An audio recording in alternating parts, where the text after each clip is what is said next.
Okay.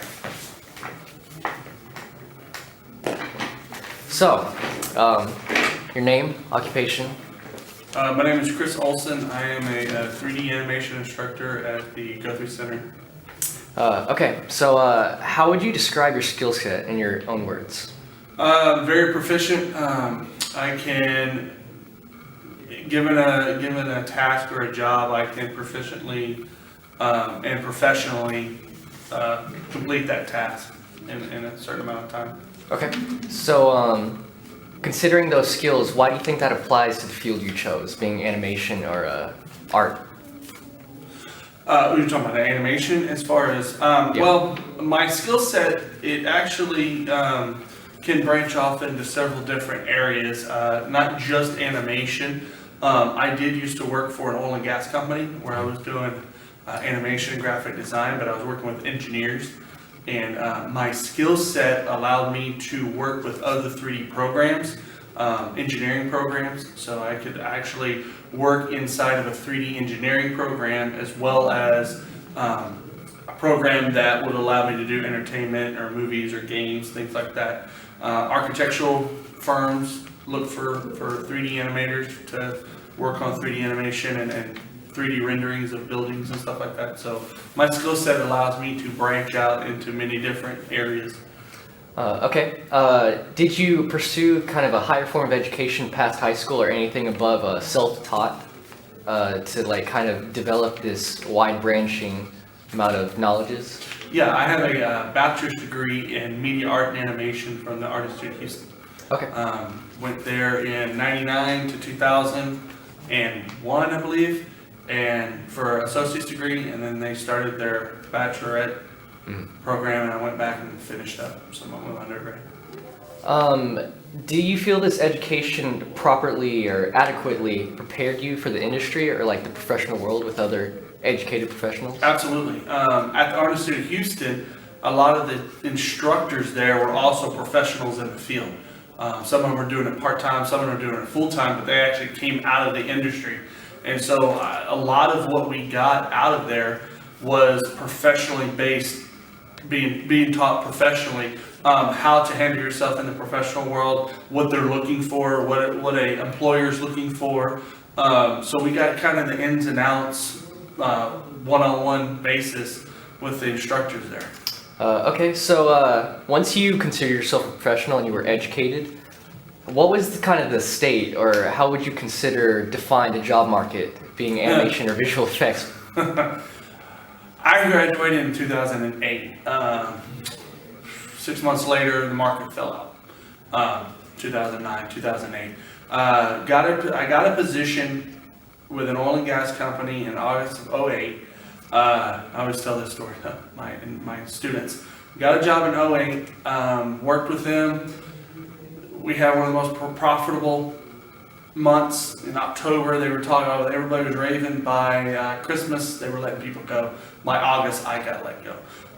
So timing was not on my side. Had it been, a few years earlier, 5 years earlier, I may have still been with the oil and gas industry doing graphic design and animation. However, be that as it was, it happened, and it was a kind of a hard lesson to learn, and so I moved on to teaching. Okay, so apart from just like job market in general, do you have any other issues finding a job, or just like in this field or your skill set? No, this genre, the animation, has been booming since probably early 2000s, and it's just getting bigger and bigger. Finding a job, no. Again, timing, depending on, a lot of it is depending on what the market is.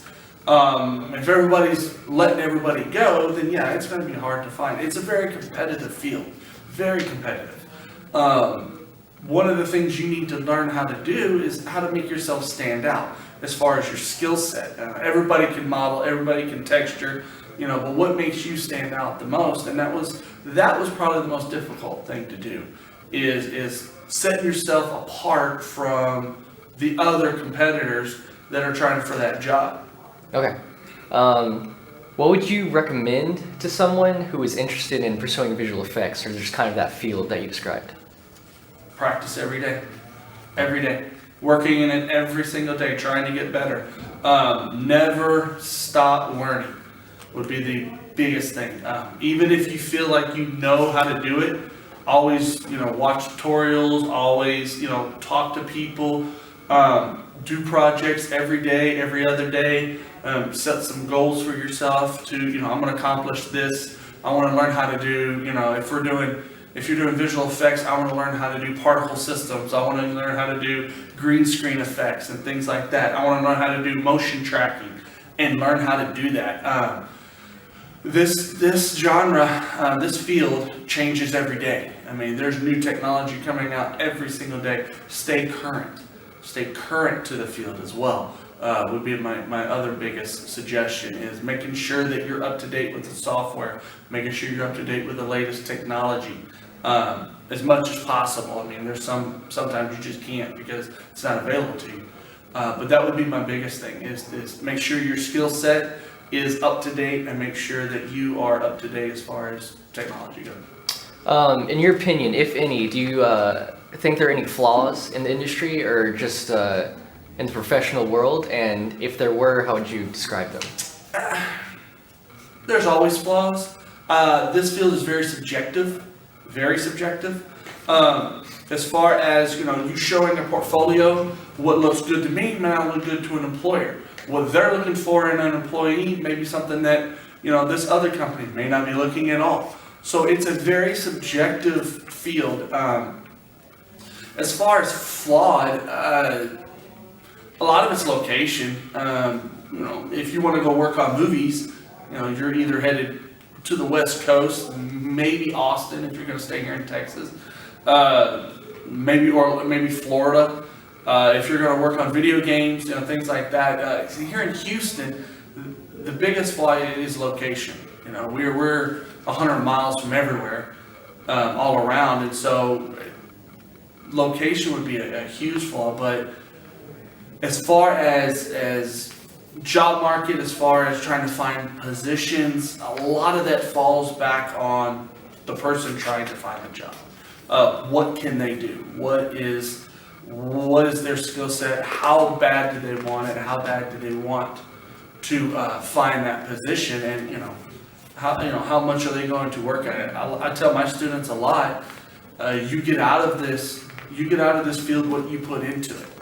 And if you go in and do the bare minimum, then yeah, it's going to be very difficult for you to find.